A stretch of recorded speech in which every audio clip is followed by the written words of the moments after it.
മുഖ്യമന്ത്രിയുടെ പരിപാടിക്കിടെ മൈക്ക് വീണ്ടും പണിമുടക്കി. ദ്രോഹി ഭരിച്ചിടം ധാർഷ്ട്യം വിളഞ്ഞിടം നാടിനും വീടിനും നന്നല്ല നന്നല്ല നന്നല്ല നന്നല്ല. മാണ്ഡ്രേക്ക് ചരിതം തുടരുന്നു. നീ എവിടെ പരിപാടി അവതരിപ്പിച്ചാലും ഇത് തന്നെയാണല്ലോ നിന്റെ വിധി.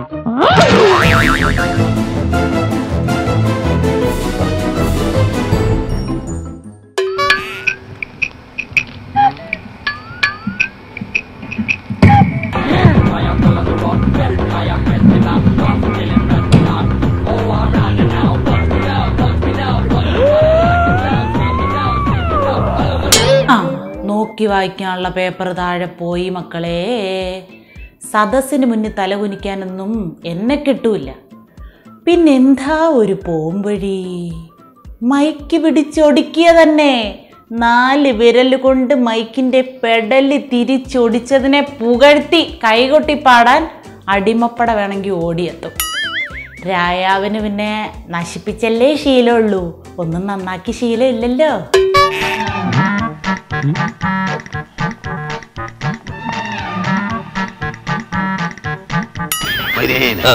ഇതങ്ങ് നന്നാക്കി കൊടുക്കി. നിങ്ങൾ നന്നാക്കിക്കൊള്ളി. നമ്മൾ സഹായിക്കാൻ മൊയ്തീനെ നിങ്ങൾ നന്നാക്കി കൊടുക്കി. നിങ്ങൾ നന്നാക്കിക്കൊള്ളി. നമ്മൾ കോൺസ്റ്റബിളിലെ നിങ്ങളല്ലേ ആഫീസർ. ഇതങ്ങ് നന്നാക്കി കൊടുക്കി. അതിപ്പോ നോക്കണ്ട, നിങ്ങൾ നന്നാക്കണോ. തിരഞ്ഞെടുപ്പ് വക ഒരു ക്ഷമയും അരച്ചിരിയും കാഴ്ചവെച്ചിട്ടുണ്ട്. വാചകമടി മതിയാക്കി പോന്നിനി മൈക്ക് രായാവിനോടെങ്ങാനും കൽപ്പിച്ചതാണോ? പണ്ടൊരെണ്ണം സ്റ്റേഷനിൽ കയറി ഇറങ്ങിയതാ. ഇതിന് മിക്കവാറും ജീവപര്യന്തമായിരിക്കും. എന്നാലും ഈ മൈക്കും മുഖ്യനും തമ്മിലുള്ള തീരാ പ്രശ്നത്തിന് കാരണം എന്തായിരിക്കും എന്നാണ്. ഏതായാലും കേന്ദ്രത്തിന്റെ ജനവിരുദ്ധ മൈക്ക് വിന്യാസത്തിന് തടയിടണം.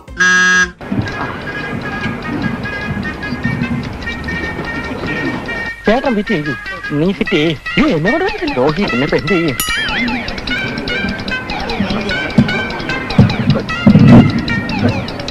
ദേഷ്യം കടിച്ചമർത്തി ആസനസ്വസ്ഥനായി.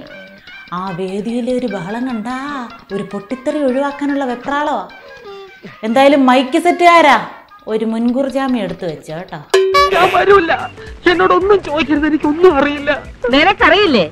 കേറി വാടാ ഇങ്ങോട്ട്. സഖാക്കളെ, സഹോദരി സഹോദരന്മാരെ, പിന്നാലെ വന്നത് പുക. തൊട്ടതെല്ലാം കട്ടപ്പുകയാണല്ലോ. പരാജയഭീതിയിൽ ശത്രുക്കൾ പുക പടർത്തിയതാണെന്ന് പറയാഞ്ഞത് ഭാഗ്യം. എന്തോ വലുത് വരാൻ പോണങ്ങുന്നേ. മൈക്ക് സെറ്റുകാരൻ മധ്യപ്രദേശ് അതിർത്തി പിന്നിട്ടതായാണ് വിവരം. വെളുത്ത മൈക്കിന് വേണ്ടിയുള്ള ടെൻഡർ നടപടികൾ ഉടൻ ഉണ്ടാകും. സത്യഭാമേ. വേദിക്ക് താഴെയുണ്ടായിരുന്ന ആംപ്ലിഫയറിൽ നിന്നാണ് പുകയുയർന്നത്. ഇതോടെ ജനം പരിഭ്രാന്തരായി. ചെറിയ സ്പാൻഡറും കൊണ്ട് കൊടുത്ത്